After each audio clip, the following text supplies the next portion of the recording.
szóra, mit csinálsz velem? Hey, semmi baj, ha privát, vagy győződjön meg, hogy nem baj.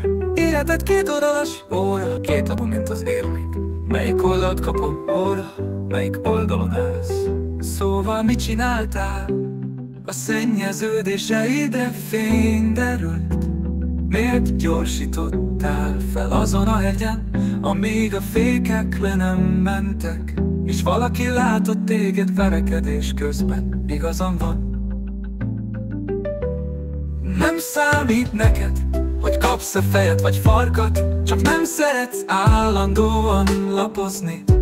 De ha megpörgeted, akkor mindkét oldalt láthatod. Ó, a kettős élet izgalma. Hazugságvizsgáló idő, figyelj, rosszul érzed magad, amikor hazudsz. Óra, az arc kifejezése, azt mondja a legjobb élet. Óra, és akkor gyere haza, mintha jó lenne. Igazam van, óra. Szóval mit csináltál? A szennyeződéseidre fény derült. Miért gyorsítottál fel azon a hegyen, amíg a fékek le nem mentek? És valaki látott téged verekedés közben, igazam van. Nem számít neked, hogy kapsz-e fejet vagy farkat, csak nem szeretsz állandóan lapozni. De ha megpörgeted, akkor mindkét oldalt meglátod. Ó, a kettős élet izgalma. Ki leszel ma este? Ez a kérdés. Ki lesz Gru ma este? Ez a kérdés. Tudom, hogy hallottad a pletykákat. Igen, azonnal át kell állnod rajta. Ó, ha valaki megteheti, hamarosan oda kell érned. Ez nem oké, rengeteg repülővel kell repülni, mikor érkezel. Kifut az időből, nem látja, hogy minden a pályán van. Szóval sajnálom, de választanod kell.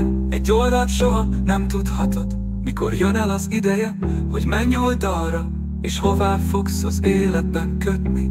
Ez a kódszáid, nem hagyhatod figyelmen kívül. Forgatod az életet, oldal, az órád elromlott, mert minden idődet töltötted. Oldal most vagy soha, ezen minden lovagol.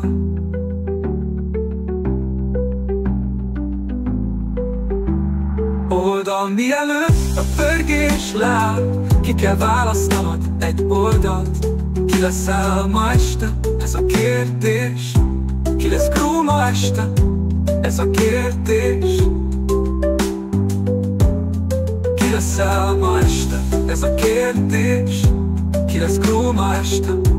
Ez a kérdés. Ki leszel ma este? Ez a kérdés. Ki lesz Gru ma este?